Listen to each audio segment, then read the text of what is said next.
Hari ini kita akan lanjut pengajian ke Longkali, ke SMP Muhammadiyah Longkali.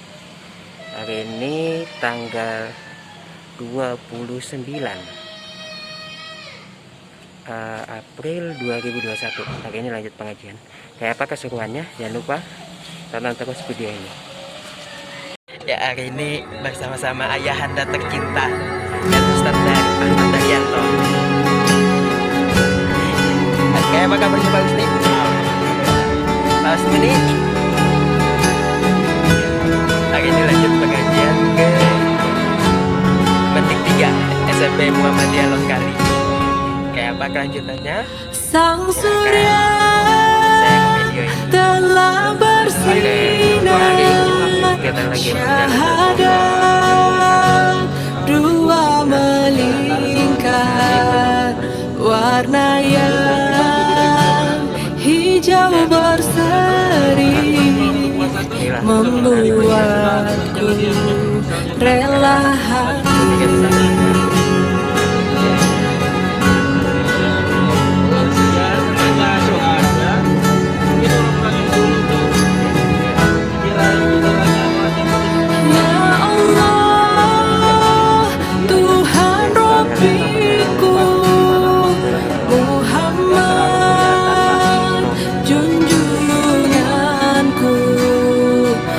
Al-Islam agamaku, Muhammadiyah gerakanku.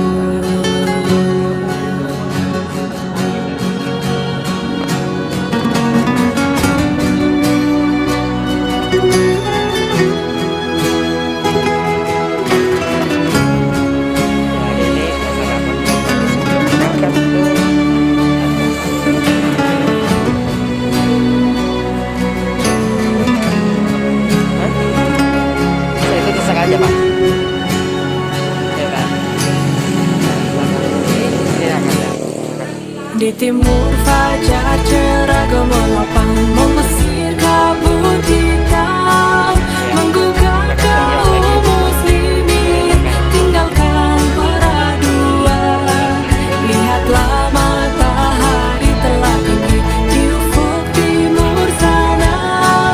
Seruan ilahi Robi, sami'na wa ata'na. Saya setengah aja Pak. Ya Allah, Tuhan Rabbiku, Muhammad junjunganku, Al-Islam agamaku, Muhammadiyah gerakanku.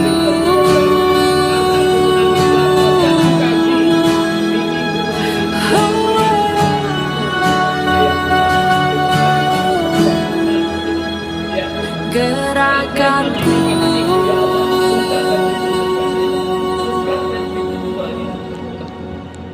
Maka kalau masih ada dia hidup di rumah, senangkan hati. Jangan suruh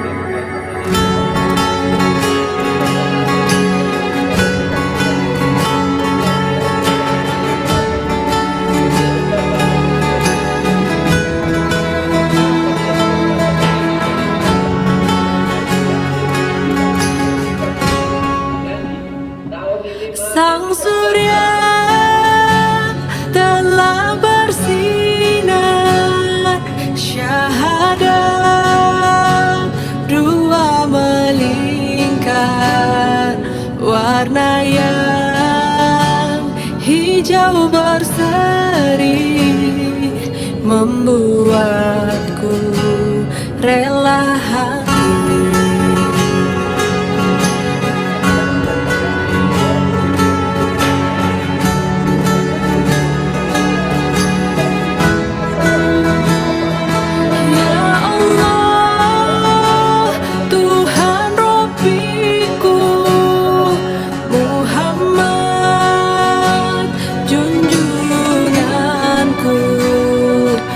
Al-Islam agamaku,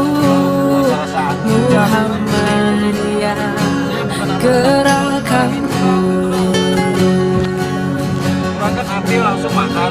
Ini apinya dicium.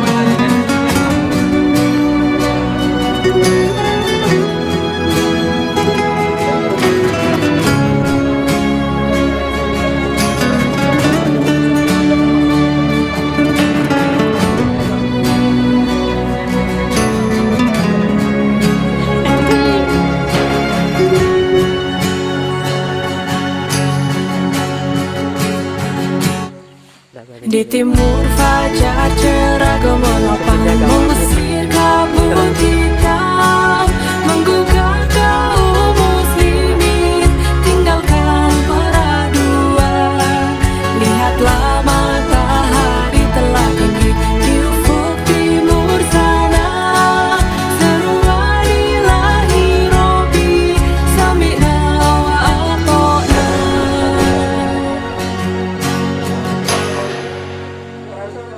Ya Allah, Tuhan Robbiku, Muhammad junjunganku, Al-Islam agamaku, Muhammadiyah gerakanku.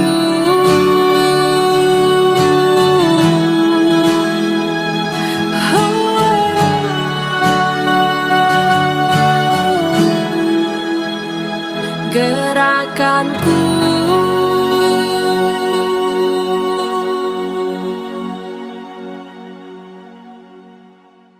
Tangan ini tanpa mempedulikan apa yang engkau injak, apa yang engkau terjang, dan engkau pun tidak bisa menangkap kupu-kupu tersebut.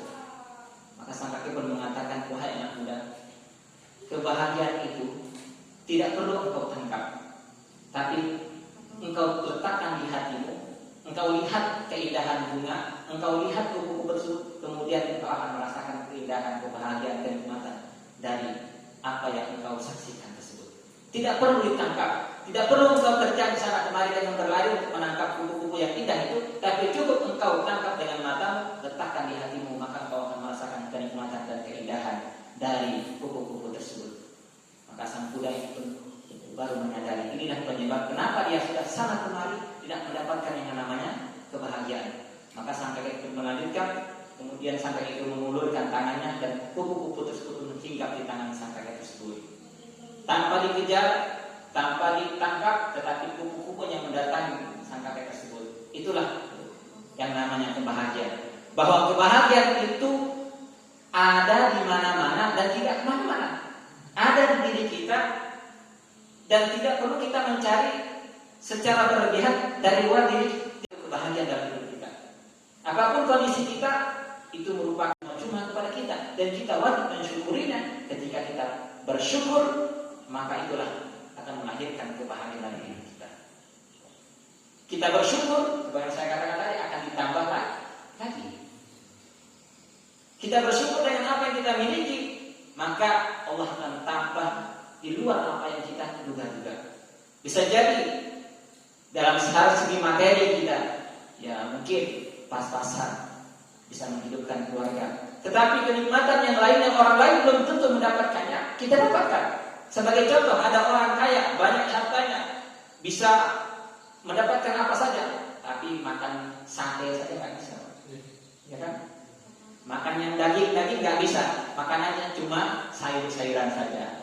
Padahal sayur itu banyak di desa kan? Tidak bisa makan sate, tidak bisa makan daging, tidak bisa makan gulai kambing dan sebagainya. Tapi insya Allah kalau kita makanan apa saja bisa masuk mulut kita kan? Insya Allah itu berarti sebuah kenikmatan yang harus kita syukuri agar Allah senantiasa menambahkan kenikmatan tersebut kepada kita. Hadirin yang berbahagia rahimakumullah, maka dalam hal ini Imam Al-Ghazali mengelompokkan manusia itu jadi 4 bagian, jadi 4 kelompok berkaitan dengan hidup bahagia atau tidak di dunia dan akhirat. Kelompok yang pertama kata Imam Al-Ghazali adalah sa'idun fid dunya wa saqiyun fil akhirah. Ada orang yang bahagia hidup di dunia tapi celaka di akhirat. Ada nggak ini? Banyak. Di dunia memang dia mendapatkan kebahagiaan berdasarkan ukuran dia. Dia mau kemana saja bisa, mau memiliki apa saja bisa. Tapi dia jauh dari Allah Subhanahu wa Ta'ala, maka kebahagiaan itu hanya sampai di dunia saja. Dia pengusaha sukses, dia orang kaya dan sebagainya, tetapi jauh dari Allah Subhanahu wa Ta'ala, maka kebahagiaan itu hanya sampai di dunia saja. Sampai di depan itu dia melihatnya saja. Setelah itu semua kebahagiaan akan sirna. Kelompok yang pertama, sa'idun fid dunya wa saqiyun fil akhirah. Bahagia di dunia, celaka di akhirat.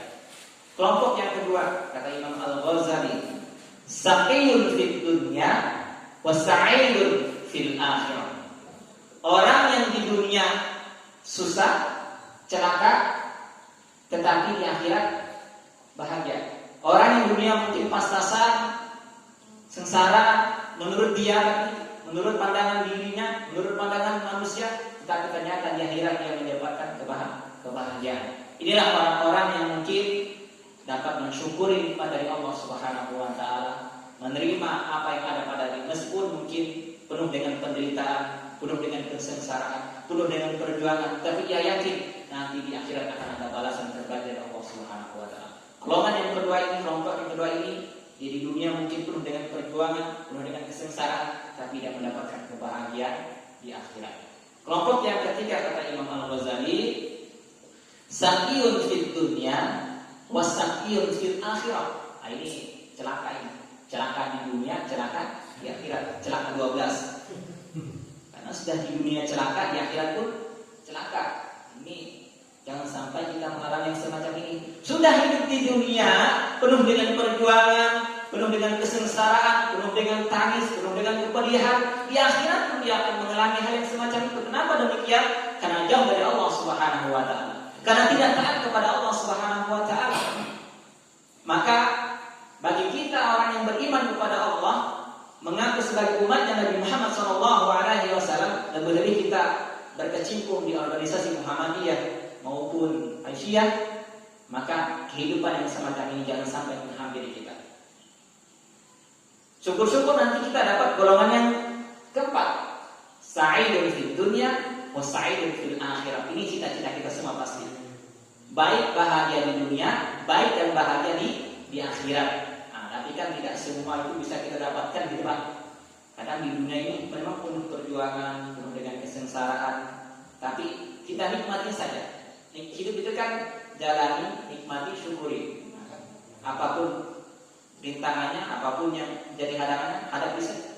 Dan sambil dinikmati kan, kayak minum kopi pahit dinikmati kan jadi enak. Apa? Cabai itu sepedas apapun kalau dinikmati katanya jadi enak. Saya nggak doyan cabai, nggak bisa merasakan itu. Jadi seperti apapun yang kita hadapi, manis, pahit, pedas, kita hadapi dan nikmati. Kemudian setelah itu kita syukuri, maka insya Allah kebahagiaan yang dijanjikan oleh Allah Subhanahu wa Ta'ala akan kita dapat. Dan kebahagiaan hati kita adalah di akhirat nanti, di dalam surganya Allah Subhanahu wa Ta'ala. Karena konon katanya kan nikmat itu kan Allah ciptakan sebanyak 100 kenikmatan Allah ciptakan itu diturunkan ke dunia untuk semua makhluk yang ada di dunia hanya 1 saja. Jadi dari 100 itu Allah alam benar apa enggaknya, saya pernah ke surga sama saja. Jadi 100 diciptakan itu, 1 diturunkan ke dunia untuk seluruh makhluk yang ada di muka bumi ini, termasuk untuk manusia yang 7 sekian miliar itu. 1 kenikmatan ternyata kita bisa menyaksikan banyak orang kaya itu kan luar biasa kenikmatannya kalau kita menyaksikan bahagia hidupnya. Tapi itu hanya sebagian mungkin tetesan kecil saja dari 1 bagian tadi, dan yang ke-99 disimpan di surga. Maka surga itu kan tidak ada bandingannya kenikmatannya. Kalau kita mungkin merasakan enaknya gorengan ini, nggak ada bandingannya dengan nikmatnya di surga. Maka itulah nikmat yang Allah ciptakan untuk kita dan Allah janjikan untuk kita. Kalau kita mampu mendapatkannya, maka dan harus kita mendapatkannya. Karena untuk apa hidup kita kalau kita nggak mendapatkan itu kan? Sebagaimana saya katakan tadi, seperti apapun kondisi kita, seperti apapun situasi kita, apa yang kita hadapi, apa yang kita rasakan, jangan menjadikan kita lalai kepada Allah. Jangan menjadikan kita lupa kepada Allah, terutama sholat kita. Yaitu sebagaimana sabda Nabi, amalan yang pertama dihisab di hari kiamat itu kan sholat. Berarti amalan yang utama yang harus kita kerjakan adalah sholat. Kita jaga baik-baik sholat. Karena ada juga orang yang berprinsip, teman-teman saya dulu ketika kuliah misalnya prinsipnya untuk apa sholat katanya. Kalau misalnya kegiatan sosial nggak pernah ikut, kegiatan sosialnya nggak semangat, membantu orang lain juga nggak ikut dan sebagainya. Kalau saya prinsipnya, ya sholat dijalankan, kegiatan sosial juga dikerjakan sesuai dengan kemampuan kita tentunya. Karena memang ada teman-teman yang semangat, misalnya ketika ada bencana paling awal tentunya. Tapi mohon maaf, ketika saya kuliah dulu menyaksikan juga sholatnya lewat terus. Saking sibuknya ngurus yang tadi itu, ngurus organisasi, ngurus bakti sosial dan seterusnya, tapi sholatnya lewat terus. Mungkin itulah amalan unggulan dia, bisa jadikan seperti itu. Karena memang surga itu kan banyak pintunya. Ada pintu sholat, ada pintu sedekah, ada pintu puasa, ada pintu baca Quran dan seterusnya, dan amalan-amalan lainnya. Mungkin setiap orang nanti masuk dari pintunya masing-masing. Hanya saja kita berusaha mengamalkan sesuatu yang dikatakan harus sebagai amalan utama. Amalan yang pertama dihisab di hari kiamat nanti, yaitu sholat. Karena itu memang insya Allah ibadah yang mungkin semua kita mampu melaksanakan kalau kita mau. Sholat tidak perlu biaya, kalau haji perlu biaya. Puasa sebulan atau setahun 1 bulan saja. Kemudian zakat perlu biaya pakai uang. Kalau nggak punya uang kan nggak bisa zakat. Maksudnya kalau diusahakan ya bisa saja sebenarnya. Seperti 1.000 sehari kan bisa saja jalan. Tapi kan tidak semua orang mampu melakukan semacam. Tapi kalau sholat ini kan beda. Setiap orang insya Allah pasti bisa. Kalau dia mau. Karena tidak memerlukan biaya, hanya memerlukan waktu dan tenaga saja. Meluangkan waktu dan tenaga.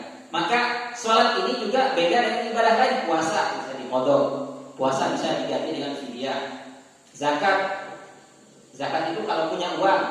Kalau nggak ada uang, ya nggak zakat. Penerima zakat kan malah kalau nggak ada uang. Kemudian haji itu kalau bagi yang mampu finansial, mampu fisik. Tetapi kalau sholat itu nggak bisa diganti dengan waktu yang lain, nggak bisa ditukar dengan ibadah yang lain. Sholat ya sholat. Meskipun ada mungkin pendapat, ini pendapat ya. Dasarnya mungkin kalau di Muhammadiyah tidak dipakai. Pendapat yang mengatakan mengqadha sholat. Ini mungkin khilafiyah saja. Yang bisa menggunakan mengqadha sholat ya silahkan. Tapi kalau di Muhammadiyah, sepanjang pengetahuan saya di putusan kami itu tidak ada istilah mengqadha sholat yang mungkin kelewatan di masa lalu. Misalnya baru tobat ya kan, baru sadar, kemudian niat untuk mengqadha sholatnya sekian tahun yang sudah lewat itu. Kalau di Muhammadiyah, cara mengqadhanya atau menebus itu dengan memperbanyak sholat sunnah, memperbanyak amalan-amalan istighfar, sedekah dan sebagainya untuk menebus kesalahan yang masa lalu tersebut, bertaubat kepada Allah Subhanahu wa taala dan seterusnya, memperbaiki dan terus memperbaiki sholatnya. Nah, sholat itu berbeda dengan ibadah lain. Seperti yang saya katakan tadi, bahwa sholat tidak bisa diqadha seperti puasa dan bisa diganti dengan fidyah dan sebagainya. Maka kalau kita mampu mengamalkan ini yang utama ini dan kita istiqomah dalam mengamalkannya, insya Allah amalan-amalan yang lain pun akan mengikuti. Karena ada beberapa ulama yang mengatakan kalau sholat saja diremehkan, maka urusan yang lain pun akan mudah diremehkan. Kalau ada orang yang suka melalaikan sholat, maka kewajiban yang lain pun akan mudah dia lalaikan. Kalau ada orang yang mengentengkan, meringankan ibadah sholat, maka kemungkinan besar ibadah-ibadah, perintah-perintah yang lain pun akan mudah dia mudah-mudahkan, enteng-entengkan dalam jalan kehidupan. Baik, hadirin yang berbahagia rahimakumullah.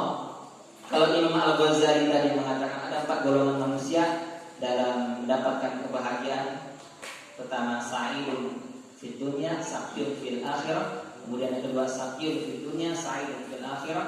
Kemudian sa'idun fid dunya, sa'idun fil akhirah. Dan yang keempat adalah sa'idun fid dunya, sa'idun fil akhirah. Semoga kita mendapatkan yang keempat ini. Ya setidaknya kan kalau kita memang mungkin penuh perjuangan di dunia, kita bercita-cita di akhirat nanti penuh dengan kebahagiaan. Minimal itu 2 saja pilihannya. Yang kedua atau yang keempat. Jadi maksimal 2 kan ya? Dua atau 4. Insya Allah kita akan mendapatkan itu. Semoga yang keempat syukur-syukur bisa kita raih juga bahagia di dunia dan bahagia akhirat. Kata Syekh Muhammad At-Tamimi rahimahullahu taala, kebahagiaan itu adalah satu, jika diberi nikmat dia bersyukur. Nah, itulah letak kebahagiaan. Kalau orang yang tidak bersyukur, sebanyak apapun yang dia dapatkan tidak akan bisa bahagia. Kalau orang yang tidak pandai bersyukur, rezeki yang dia dapatkan, nikmat yang dia dapatkan, sebanyak apapun itu tidak akan pernah menjadikan hidupnya bahagia. Dijamin itu sudah. Karena tidak ada rasa syukur, tidak ada rasa terima kasih. Padahal kalau kita hitung-hitung, luar biasa sekali nikmat Allah yang kepada kita. Yang ada pada diri kita ini saja luar biasa. Jempol kita ini, saya yakin yang hadir di sini kalau dihargai 100 juta ada yang mau dipotong jempolnya? Tidak ada 100 juta, bahkan mungkin sampai 1 miliar pun. Kalau ada yang minta jempol kita untuk dipotong, belum tentu kita mau. Harganya lebih daripada 100 juta, lebih daripada 1 miliar dan seterusnya. Tidak ada harga, baru 1 jempol. Bagaimana kalau yang 5 ini tambah 5 10 kali bagi bukan main nikmat dari Allah Subhanahu wa taala. Maka fabi ayyi ala'i rabbikuma tukadziban. Nikmat yang mana yang kita ingkari, nikmat yang mana yang tidak pantas untuk kita syukuri. Karena semua yang ada pada diri kita adalah nikmat dari Allah Subhanahu wa taala. Kalaulah cabut satu saja, misalnya bulu mata saja kita hilang, luar biasa tidak nyamannya untuk melihat. Itu baru nikmat yang ada di depan mata kita, bulu mata kita. Banyaknya saya yakin kalian tahu berapa jumlah bulu matanya. Ibu-ibu sudah pernah hitung? Bulu mata ini secara gratis Allah berikan kepada kita, kecuali bulu matanya Syahrini. Nanti ada ditambah lagi juga katanya sampai ratusan sampai puluhan bahkan belasan juta itu untuk menyambung bulu matanya biar lantik itu. Tapi punya kita insya Allah gratis pemberian dari Allah Subhanahu wa taala. Yang harus kita lakukan bersyukur kepada Allah Subhanahu wa taala atas nikmat yang Allah berikan kepada kita. Jadi kata Syekh Muhammad At-Tamimi, yang pertama, ketika diberi kita bersyukur maka kita akan mendapatkan kebahagiaan. Yang kedua, jika dipuji musibah maka ia bersabar. Disinilah letak kebahagiaan bagi orang yang beriman. Menakutnya urusan orang yang beriman adalah ketika mendapatkan kenikmatan ia bersyukur, ketika mendapat ujian musibah ia bersabar, maka ia pun dengan bahagia, dengan lapang dada menerima apa yang diberikan oleh Allah Subhanahu wa taala kepada dirinya. Yang ketiga, jika ia melakukan dosa, ia bertaubat kepada Allah Subhanahu wa taala. Setiap kita pasti punya dosa. Lagi bincang-bincang di mobil, setiap kita itu pasti punya dosa.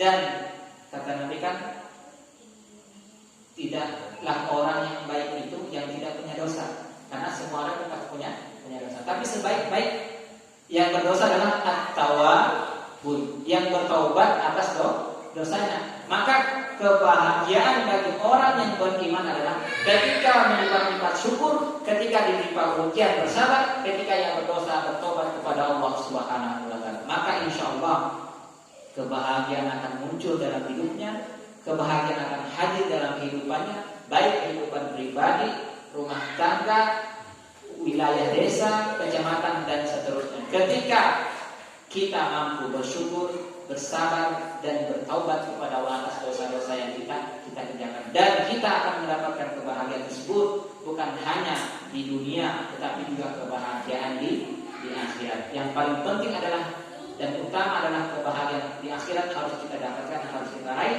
dengan cara taat dan patuh kepada Allah Subhanahu wa taala. Itulah salah satu tujuan kita menempa diri di bulan Ramadan. Semoga kita menjadi alumni Ramadan, alumni yang lulus dengan predikat mumtaz, kumlot, dengan predikat terbaik yaitu pribadi la'allakum tattaqun. Dan la'allakum tattaqun ini tidak lain dan tidak bukan tujuannya adalah bermuara ataupun berujung kepada hidup bahagia di dunia dan hidup bahagia di akhirat. Hidup bahagia di dunia tentu saja dengan ketaatan kepada Allah Subhanahu wa taala. Karena memang ciri orang yang bertakwa itu kan taat kepada Allah. Tidak lain dan tidak bukan ciri orang yang bertakwa atau utama adalah taat kepada Allah. Sebagaimana firman Allah dalam surat yang kedua itu, ayat yang pertama surah Al-Baqarah, "Dzalikal kitabul la raiba fihi." Al-Qur'an ini tidak ada keraguan padanya, petunjuk bagi orang-orang hudal lil muttaqin, petunjuk bagi orang yang muttaqin. Siapa mereka yang berakhir? Allah jelaskan pada ayat berikutnya. Alladzina yu'minuna bil ghaib. Mereka yang beriman kepada yang ghaib. Apa saja yang ghaib tersebut? Pertama, Allah Subhanahu wa taala, malaikat-malaikatnya, adanya kehidupan di akhirat, adanya hari kiamat, itu kan ghaib.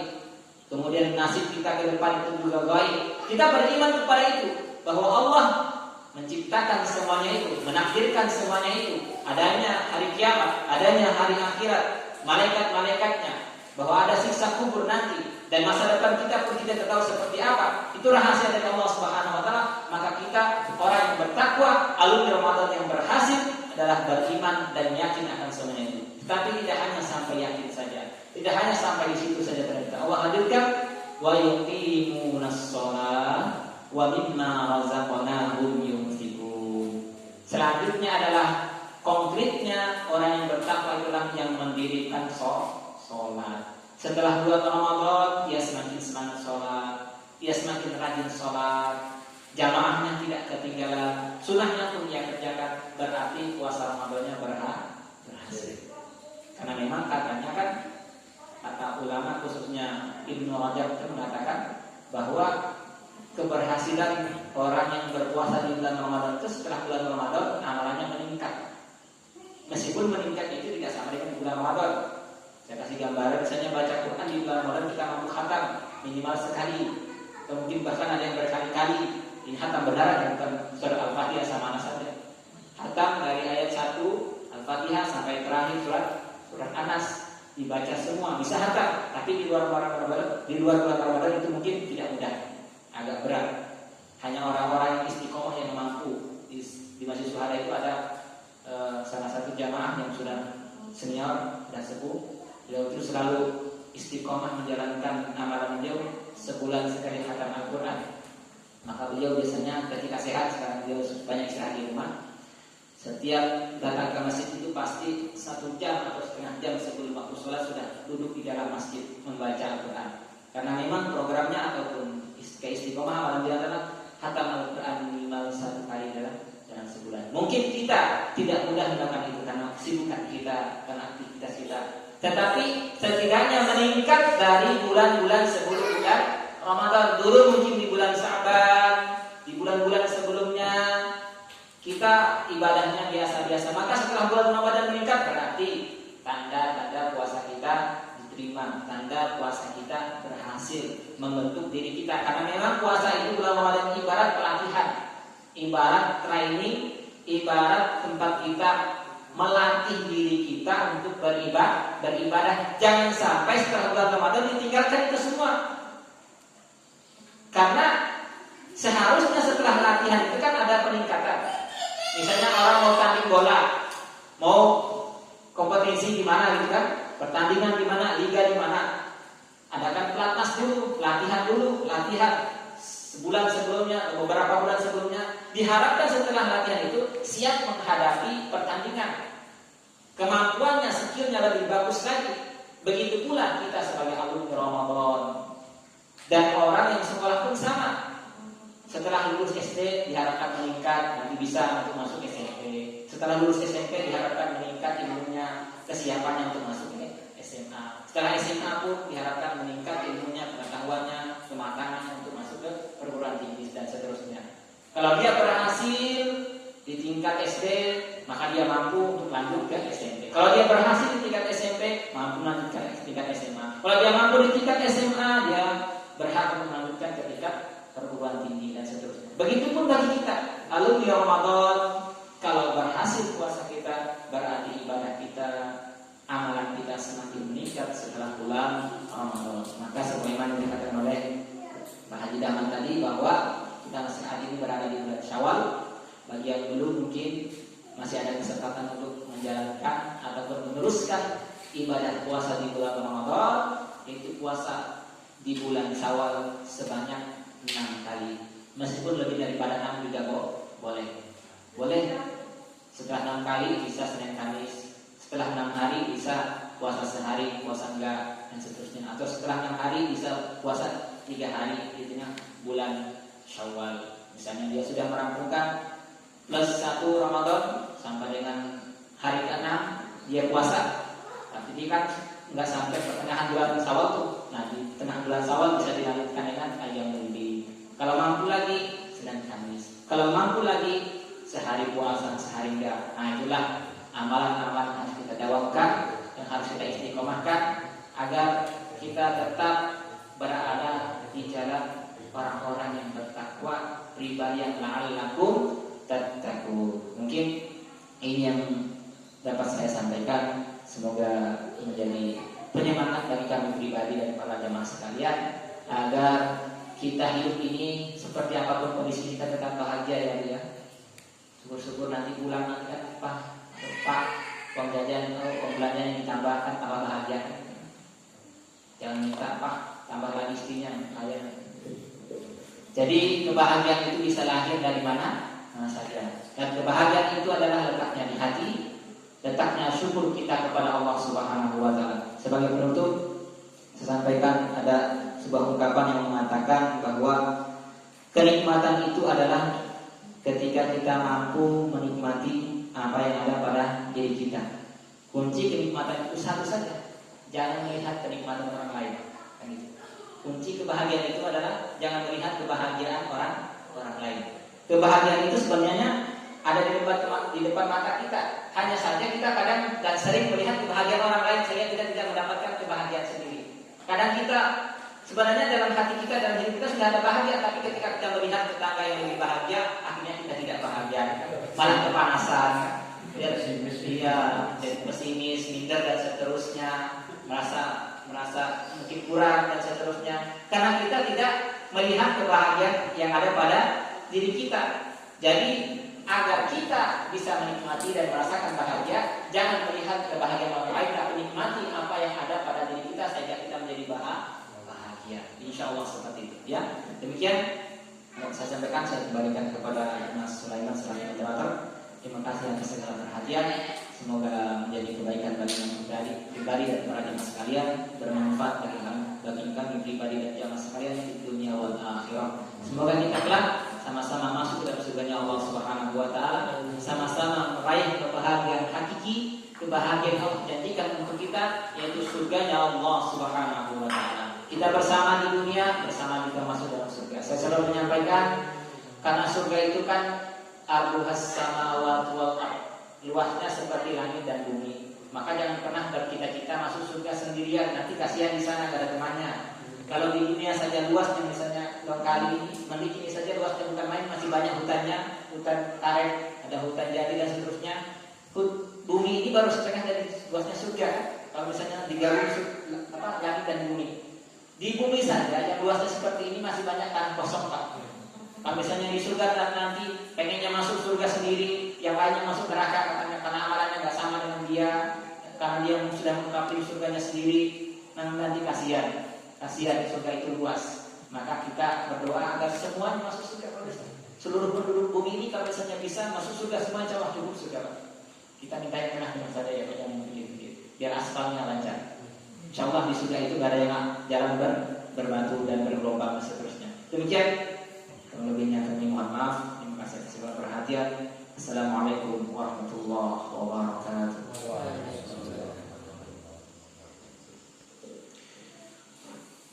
Demikianlah tausiah agama yang disampaikan oleh Ustaz Ahmad Bahrianto SSY MH. Semoga tausiah yang disampaikan dapat kita amalkan dalam kehidupan kita sehari-hari. Acara selanjutnya yaitu sambutan dari Ketua Lembaga Pengembangan Cabang dan Ranting Ustadz Asmuni. Kepadanya waktu dan tempat kami persilakan.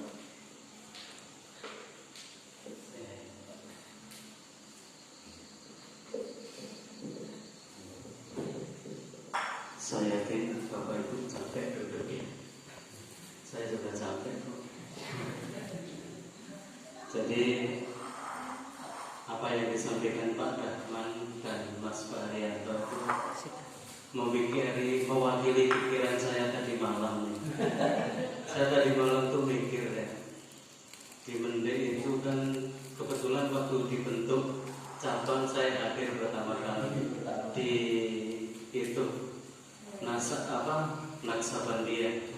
Nah itu, saya hitung waktunya sudah 10 tahun lebih. Tapi ya luar biasa.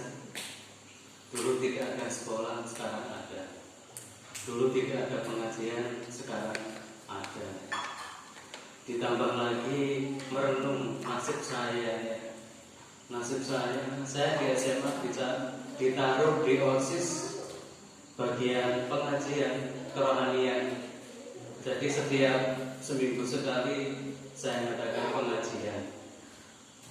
Kemudian di mahasiswa di UIN Antasari saya juga berkecimpung di Ikatan Mahasiswa Muhammadiyah itu. Setiap Sabtu pagi jam 7 pengajian juga.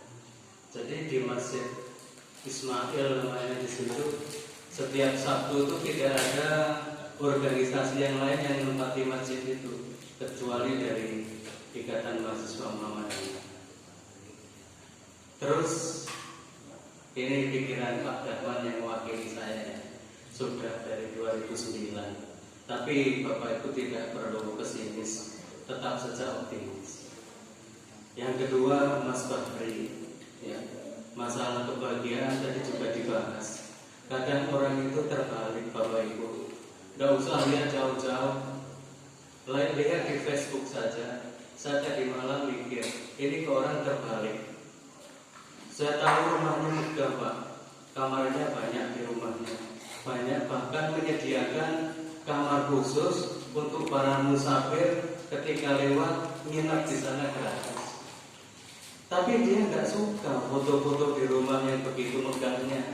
Sukanya malah foto yang backgroundnya itu kandang ayam, ya, rumah-rumah yang mungkin kurang layak, ya. Mungkin dia rasa bahagianya di situ. Tapi ada juga sebagian, ya, dia menganggap bahagia itu kalau bisa foto di mall misalnya. Jadi fotonya bagus semua. Ternyata kalau kita menjadi diri orang lain itu tidak enak. Hanya sesaat saja enak. Nah, untuk long kali ini sering saya bawa cerita kemana-mana. Cabang Longkal itu luar biasa.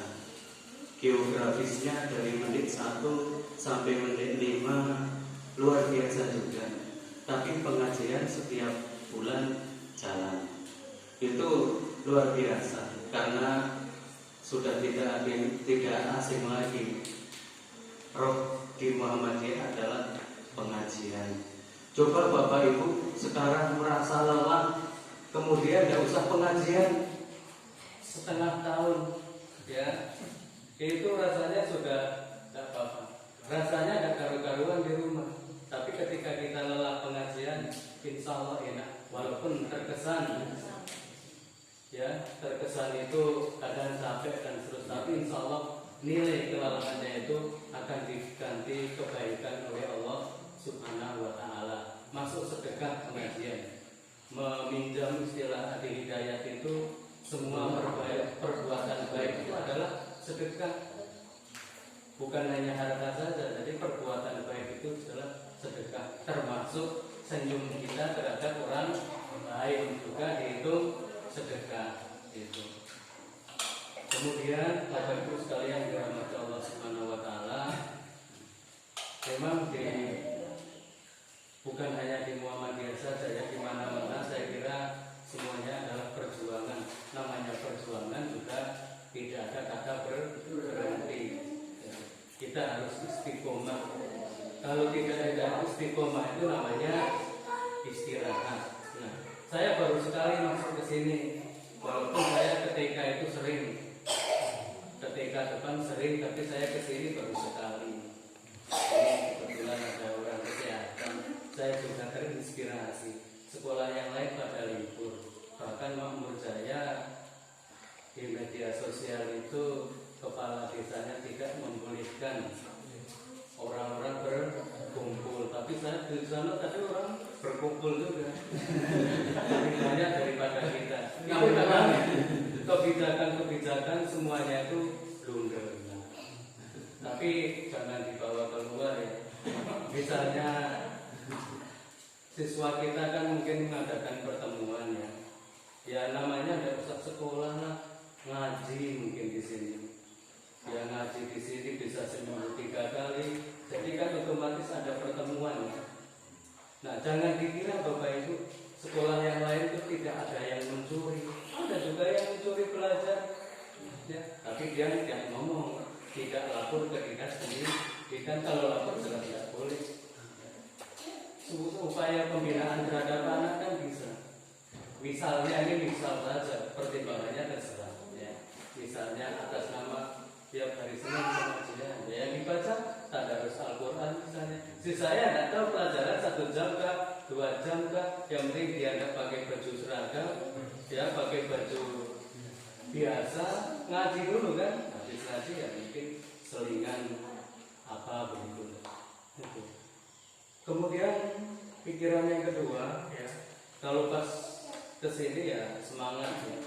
Kalau bisa selain ada pengajian bulanan Pak, kita pengajian mungkin guru-guru dan DO mungkin jumlahnya Pak lumayan juga ya. 8 orang.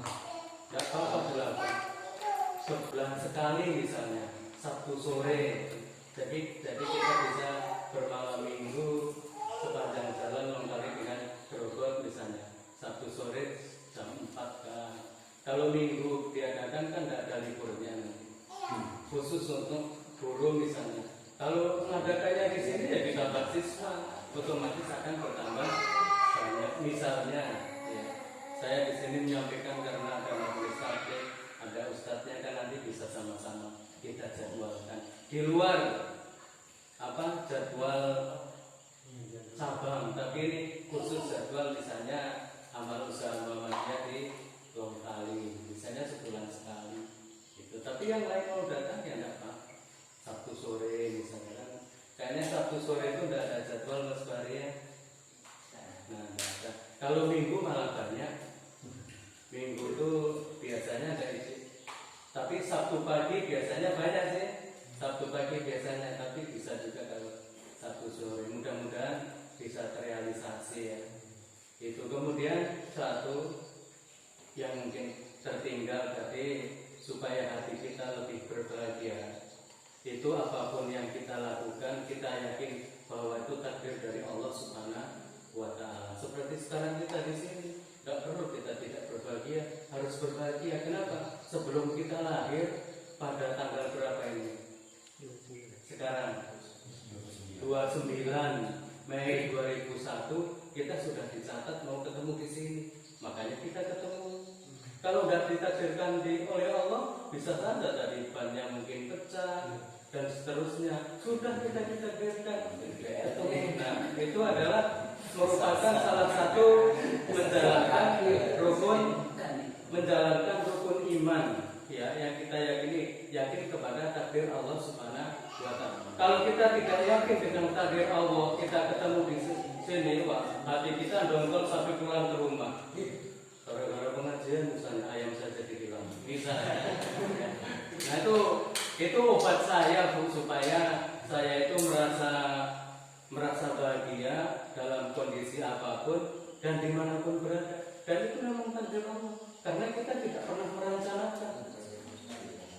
Ya, 10 tahun yang lalu itu kita tidak pernah merencanakan kalau kita mau ketemu di sini. Karena 10 tahun yang lalu tidak ada yang namanya SMP Muhammadiyah. Ya, tahun 94 saya lulus SMA. Saya tidak pernah berpikir mau sering ke Mendik, tidak pernah. Ya. Tapi takdir Allah memberikan saya untuk bertemu kepada Bapak dan Ibu dan turut bahagia. Kenapa? Karena kita pergi ke majelis ilmu. Ke majelis ilmu itu manfaatnya banyak. Pertama, malaikat bahkan seluruh makhluk hidup itu mendoakan kita, termasuk ikan di lautan.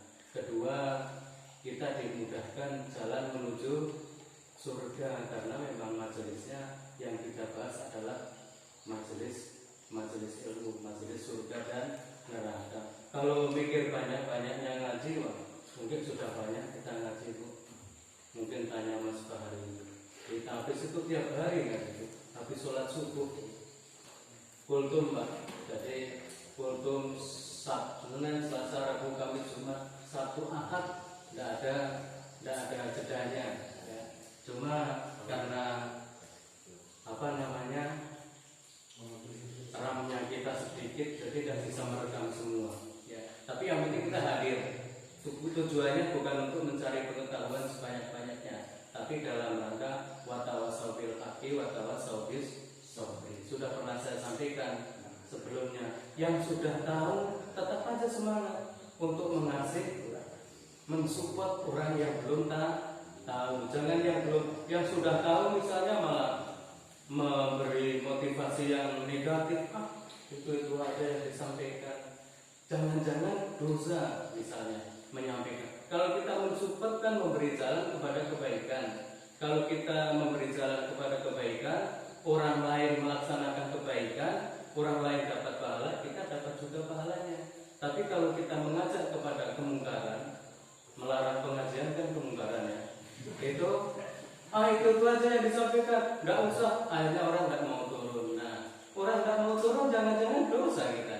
Ya, itu kalau memang kita lagi malas turun ya, nggak usah juga cari alasan.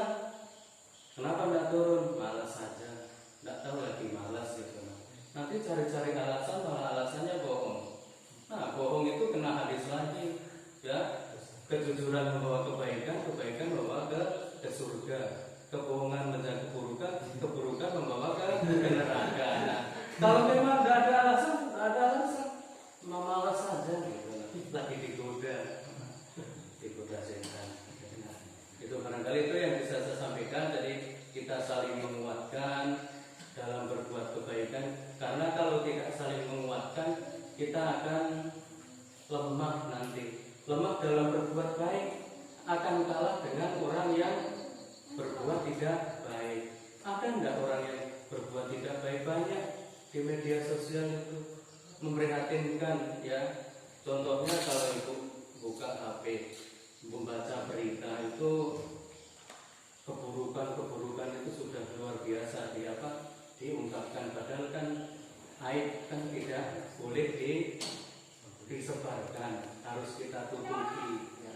Harus kita tutupi. Makanya sering juga saya mengatakan di persyarikatan kita harus melihat sisi baiknya orang. Kalau sisi buruknya banyak ya itu. Jadi kita takdir sudah ketemu di sini. Sama juga seperti supaya rumah tangga awet ya. Menghadapi istri di rumah itu tidak gampang. Rumah tangga 20-30 tahun sudah tidak gampang. Tapi percaya bahwa itulah pilihan saya. Mau diapain lagi ya. Ibu-ibu juga begitu, biar aja bapaknya begitu. Itulah pilihan saya ya. Mau cari yang lain belum tentu ya. Belum tentu bahagia. Itu barangkali ya, mudah-mudahan bisa berkenan, kita tambah semangat. Ke depan mungkin bisa kita ketemu lagi.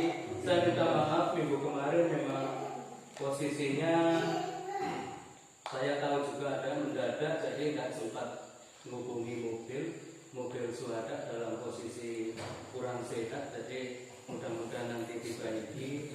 Kemarin tidak bisa kesini ya. Mudah-mudahan minggu depan kita minggu depan, bulan depan sudah stabil lagi ya. Harapan saya juga gedung SMP ini walaupun yang lain COVID tidak sepi, artinya bisa saja alasan pengajian seminggu 3 kali ke jam. Kalau tidak bisa pagi sore ya, pengajian sore, tadarus misalnya, kan itu pelajaran juga, kesempatan bagi siswa yang belum bisa ngaji diajari Iqra. Kenapa? Karena TK Al-Quran itu tiap sore masuk. Ini ada gurunya Pak Husni. Anak buah Pak Husni mungkin ada 50 orang tiap hari masuk. Aman-aman saja. Ya, kita berdoa supaya aman. Mudah-mudahan ya bisa menginspirasi kita. Karena memang kehadiran Muhammadiyah di Mendik bisa menginspirasi yang lain. Buktinya apa? Jadi ada SMP Al-Ma'arif berdiri. Mungkin kalau kita belum berdiri, yang lain juga belum bisa. Berarti insya Allah amal kebaikan Bapak Ibu ditiru oleh orang, kebaikan orang lain jangan dijadikan rival. Dia berbuat baik karena terinspirasi kita dapat pahala banyak 2 kali. dari SMP Muhammadiyah dapat pahala, dari sana dapat pahala. Karena dia apa? Bola itu Muhammadiyah bisa, kita harus bisa. Nah, secara tidak sadar sebetulnya kita dapat pahala berdasarkan hadis tadi, menunjukkan kebaikan, orang meniru, orang dapat pahala, kita dapat pahala. Jangan dicela, nanti pahala kita hilang. Ya, itu kalau kondisi sekolah, insya Allah saya paham ya. Sekolah-sekolah di Kabupaten Pasir, jadi yang punya masalah di sekolah bukan hanya kita. Ada juga sekolah swasta yang susah mencari kepala sekolah. Sekolah negeri juga demikian. Jadi kita semua, bukan hanya kita, artinya ada juga di Lontari juga Pak. Sampai ditolak di dinas pendidikan. Ya, kenapa? Ada guru S1 tidak mau jadi kepala sekolah, yang mau yang kualifikasinya pendidikannya di bawah itu. Jadi dikembalikan ke undang-undang Sikdisnaja sekitar mengajar syaratnya itu apalagi kepala sekolah. Akhirnya ya sudah, yang penting secara administrasi dia yang jadi kepala sekolah. Ada itu di Kecamatan Lontari, tapi tidak usah disebutkan sekolahnya. Jadi suka duka di sekolah insya Allah paham. Ya, itu yang bisa saya sampaikan. Mudah-mudahan kita tetap semangat, di rumah semangat, di sekolah semangat, di organisasi semangat ya. Di masyarakat juga semangat ya. Satu lagi mungkin ya, orang kan saling memandang ya. Jadi yang petani mungkin menganggap PNS itu nyaman. Nah, ini sedikit membuka poroknya PNS. Belum tentu Bu. Kenapa? Karena SK mereka digadekan di bank. Ada yang sampai meninggal, ya. Ada yang sampai meninggal, banknya nggak lunas. Masih kaya yang petani, punya sawah, pegawai belum tentu punya tanah. Kalau dia meninggal, kerepotan anak buahnya, nggak ada tempat untuk bersandar. Makanya hanya saling memandang saja. Tujuannya sama, hanya mencari ridha Allah Subhanahu wa Ta'ala. Ada yang selama aktif dari PNS, ngutang bank terus lunas, baru pensiun baru lunas. Nah, repot lagi. Sisa gajinya berapa? 200.000 misalnya. Beli berat. Nah, jadi itu saling memandang. Jadi belum tentu yang kita pandang itu lebih bahagia kepada diri masing-masing. Sekali lagi. Jadi itu tambahan supaya kita tidak merasa gimana gitu ya. Jadi hanya saling memandang. Ini pengalaman ya. Pengalaman teman saya selalu mengambil pengalaman dari teman-teman, baik pengalaman berumah tangga, pengalaman dari kehidupan sehari-hari dan seterusnya. Jadi ketika kita sudah tahu, paling bisanya cuma komentarnya apa? Oh begitu ya. Lega kita, bisa rasa syukur kita bertambah kepada Allah Subhanahu wa Ta'ala. Itu nanti banyak lagi insya Allah. Mudah-mudahan bermanfaat ya. Kita tetap semangat untuk berbuat baik, menghidupkan. Kalau Muhammadiyah bagus, Islam secara umum juga akan bagus. Organisasi keislaman yang lain bagus juga, Islam akan kelihatan bagus. Orang di luar Islam tidak memandang Muhammadiyah, NU dan seterusnya, tapi paling yang dilihat Islamnya. Untuk Islam bagus. Baru-baru ini juga ada kabar baik, saya melihat di media sosial itu 5.000 sekolah Kristen ditutup. Tidak tahu penyebabnya apa. Ya, itu jadi mudah-mudahan bermanfaat, mendapat catatan amal baik di sisi Allah Subhanahu wa Ta'ala. Sallallahu alaihi wa sallam. Subhanallahi wa bihamdihi, asyhadu an la ilaha illa anta, astaghfiruka wa atubu ilaik. Assalamualaikum warahmatullahi wabarakatuh. Walaupun masih rasa lebih nyaring begini. Silakan Mas. Taruh aja ya. Demikianlah sambutan dari ketua lembaga serta disampaikan nanti. Semoga saran dan motivasinya dalam melihat kita masih dalam jalan di persyarikatan. Selanjutnya yaitu laporan Kasumum Radis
Kayak Bapak Husni.